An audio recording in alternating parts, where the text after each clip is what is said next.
Hello, my dear honorable viewers, subscribers, and my dear visitors. Assalamu alaikum wa rahmatullahi wa barakatuhu and namaskar. Welcome to our Cheliwal YouTube channel. Dear honorable viewers, visitors, and subscribers. আমাদের last যে তিনটে class আমরা SSC পরীক্ষা 2021 যে SSC পরীক্ষা সেই SSC পরীক্ষার্থীদের উদ্দেশ্যে বা পরীক্ষার্থীদের জন্য আমরা আমাদের ইউটিউব চ্যানেলে যে নিয়মিত ধারাবাহিক যে ক্লাসগুলো চালাচ্ছি সেখানে আমরা তিনটা ক্লাস অলরেডি দিয়েছি। সেখানে আমাদের যে এর আগের ক্লাসগুলোতে আমরা ট্যাগ কোয়েশন সম্পর্কে একেবারে খুবই অনেক ফ্যান্টাস্টিক অসাম ক্লাস আমরা আপলোড করেছিলাম। আমরা অনেক মজার এবং খুবই শর্টকাট এবং ইজি রুলসগুলো তোমাদের জন্য প্রেজেন্ট করছিলাম সেই ভিডিওগুলোতে। আজকেও আমরা কিছু অসাম ফ্যান্টাস্টিক অ্যান্ড মজার এবং খুব সহজে বুঝে যায় সেরকম কিছু রুলস নিয়ে আজকে আমাদের ক্লাস। চলো আমরা আমাদের ক্লাসে চলে যাই। ওকে, তোমরা প্রথমে দেখতে পাচ্ছ যে আমাদের all of them, none, some of them, or most of them, every one of them, none of them, এইগুলো দিয়ে যদি আমাদের কোনো সেন্টেন্স শুরু হয় বা কোনো বাক্যের সাবজেক্ট হলে এগুলো আমাদের যখন ট্যাগ কোয়েশ্চেন করি তখন ট্যাগের যে সাবজেক্ট হয় তখন সাবজেক্ট হয়ে যাবে দে। আমরা দেখতে পাচ্ছি আমাদের সেই এক্সাম্পলের মধ্যে all of them are very sincere। এখানে আমরা আরটাকে আমরা এর আগের ক্লাসে শিখে ফেলছি যে আমাদের ছেলেওয়ালা ইউটিউব চ্যানেলে যে আরো তিনটা ট্যাগ কোয়েশ্চেনের উপর ভিডিও আপলোড করছি, সেখানে কেন আরটা আরএন্ড হয় সেটা আমরা আলোচনা করছি। তা আমরা এখানে আরকে আরএন্ড করলাম।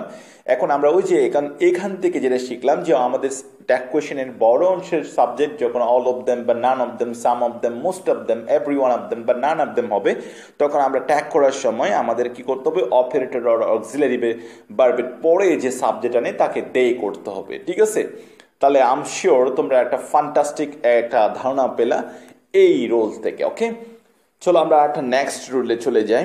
আমরা রোল নাম্বার 5 এখানে দেখতে পাচ্ছি আমাদের ঠিক আগের মতো যদি আমাদের ট্যাগ কোয়েশ্চেনের বড় যে সেন্টেন্স থাকে সেখানে যদি all of you, some of you, most of you, none of you দিয়ে কোনো বাক্যের যদি সাবজেক্ট হয় বা সাবজেক্ট মানে সেন্টেন্স শুরু হয় তখন আমাদের ট্যাগ কোয়েশ্চেনের যে সাবজেক্ট হবে সেই সাবজেক্ট হবে কি ইউ। আমরা এক্সাম্পলে দেখতে পাচ্ছি যে some of you can speak well, এখানে আমরা ক্যানটাকে কাউন্ট করলাম, দেন সাম অফ ইউ এর পরিবর্তে আমরা কাউন্টের পরে যে সাবজেক্টটা আনলাম সেটাকে ইউ করলাম। কেন করলাম সেটা আমরা উপরে লিখে দিচ্ছি যে all of you, some of you, most of you, none of you যদি কোনো বাক্যের সাবজেক্ট হয় তখন আমাদের ট্যাগ কোয়েশ্চেনের সাবজেক্ট হবে ইউ। অসাম না? আমি শিওর তোমরা একটা ভালো এখন এখানে কিন্তু কি শিখতেছো, রুলস শিখতেছো এবং যেগুলো শিখার কারণে তোমরা যখন পরীক্ষা দিতে যাবে একেবারে না পড়ে কিন্তু যখন রুলসগুলা মনে থাকবে তোমাদের সেন্সে, যখন আজকের ভিডিওগুলো দেখে যখন বসাই ফেলবা পরীক্ষার আগের রাতের দিন পড়ার কোনো দরকারই নাই, জাস্ট শুধু রুলসগুলো মাথা থেকে বের করবা আর পরীক্ষার মধ্যে লিখবা। ঠিক আছে, এখন আমরা রোল নাম্বার 6 দেখবো। আমাদের এখানে দেখতে পাচ্ছি রোল নাম্বার 6-এ few, little, scarcely, hardly, seldom, barely, never, এই শব্দগুলো আমাদের সাধারণত আমরা নেগেটিভ বলতে নো নট খেয়েই বলি, কিন্তু আমাদের আরও কিছু শব্দ আছে যেগুলো কোনো সেন্টেন্সে থাকলে সেন্টেন্সটা নেগেটিভ হয়। তোমরা এখানে যে few, little, scarcely, hardly, seldom, barely, never শব্দগুলো লিখতেছো এগুলো ঠিক কোনো সেন্টেন্সে থাকলে বা যেই সেন্টেন্সে থাকবে সেই সেন্টেন্সটা নেগেটিভ হয়, তখন আমাদের যে ট্যাগটা হবে সেই ট্যাগটা হবে অ্যাফার্মেটিভ ট্যাগ। ঠিক আছে, যেমন আমরা এক্সাম্পলগুলো দেখলে আমরা বুঝতে পারবো আই হ্যাভ ফিউ ফ্রেন্ডস, এখানে যখন হ্যাভের পরে ফিউ ওয়ার্ড বা শব্দটা চলে আসলো তখন আমাদের এই সেন্টেন্সটা হয়ে গেল নেগেটিভ। তখন আমাদের যখন ট্যাগ করব তখন আমাদের কি করতে হবে, অ্যাফার্মেটিভ করতে হবে। জাস্ট আমরা কি করলাম, ওই যে হ্যাভটা বসাইলাম দেন সাবজেক্টটা বসাইলাম।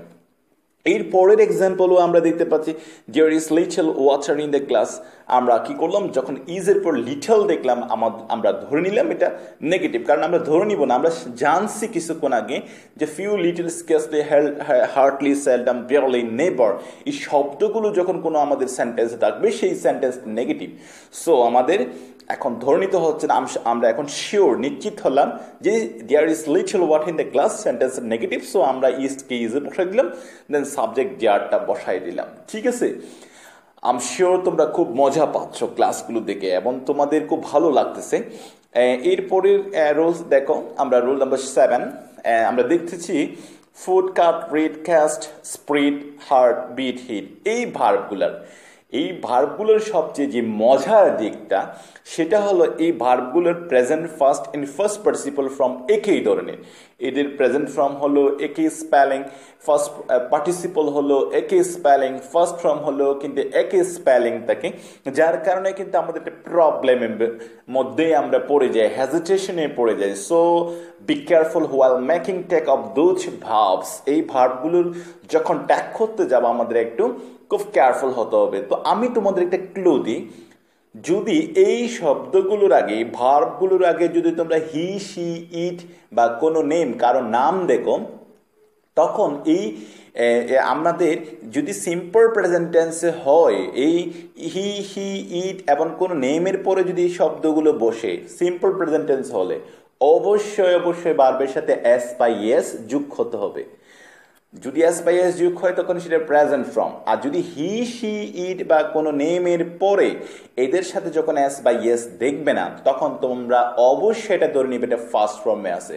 আর আমরা তো জানি হ্যাভ, হ্যাজ, হ্যাড এর পরে এই ভার্বগুলো বসলে সেটা ফার্স্ট পার্টিসিপল। তাহলে একটা কি পেলে, একটা কি শর্টকাট একটা ধারণা পেয়ে গেলে না? তো আমরা এখন এক্সাম্পলে যখন যাই তখন আমরা দেখি he put the book on the table. আমরা কিছুক্ষণ আগে বললাম যে হি, শি, ইটের পরে যদি প্রেজেন্ট টেন্স হয় অবশ্যই ভার্বের সাথে এস বাই এস থাকবে, আর যদি না থাকে সেটা ফার্স্ট টেন্স। তাহলে আমরা দেখতে পাচ্ছি হি ফুড, ফুডের সাথে এস বাই এস যুক্ত হয় না, তাহলে এটা ফার্স্ট টেন্স। আমরা জানি সাবজেক্টের পরে ভার্বের যদি ফার্স্ট টেন্স হয় তখন কি করতে হয়, ডিডেন্ট। আমরা এর আগে ট্যাগ কোয়েশ্চেন পার্ট 2 ক্লাসে আমরা দেখেছিলাম, সেখানে ভার্বের ফার্স্ট টেন্স হলে অক্সিলারি ভার্ব হিসেবে ডিডেন্ট আনতে হয়। মনে আছে? তোমাদের যদি কারো মনে না থাকে তোমরা আমাদের ইউটিউব চ্যানেল, যে টেলিওয়াল ইউটিউব চ্যানেল আছে, সেখানে ট্যাগ কোয়েশনের যে প্লে লিস্ট আছে অথবা আমাদের ট্যাগ কোয়েশন পার্ট যে 2 ক্লাসটা আছে সেটা দেখলে অবশ্যই সেখান থেকে এই ধারণাটা পেয়ে যাবে। তাহলে আমরা ডিডেন্ট হি করলাম। এরপরের এক্সাম্পল আমরা দেখতে পাচ্ছি শি হার্ট হার সেলফ। এখানেও শি এর পরে হার্ড এর সাথে যদি প্রেজেন্ট টেন্স হতো এস বাই এস যুক্ত হওয়ার কথা ছিল, যখন যুক্ত হয় না এস বাই এস তখন আমাদের এটাও ধরে নিতে হবে এটাও ফার্স্ট টেন্স। তো আমরা কি করবো, কি ডিডেন্ট শি। খুব মজার একটা রুলস এটা। এগুলো একদম বসায় ফেলবা, দেখবা যে একেবারে পরীক্ষার মধ্যে কোনো মিস্টেক থাকবে না। উইদাউট হেজিটেশন, উইদাউট টেনশন, শুধু আনসারই করে আসবা, একুরেটলি লিখে আসবা।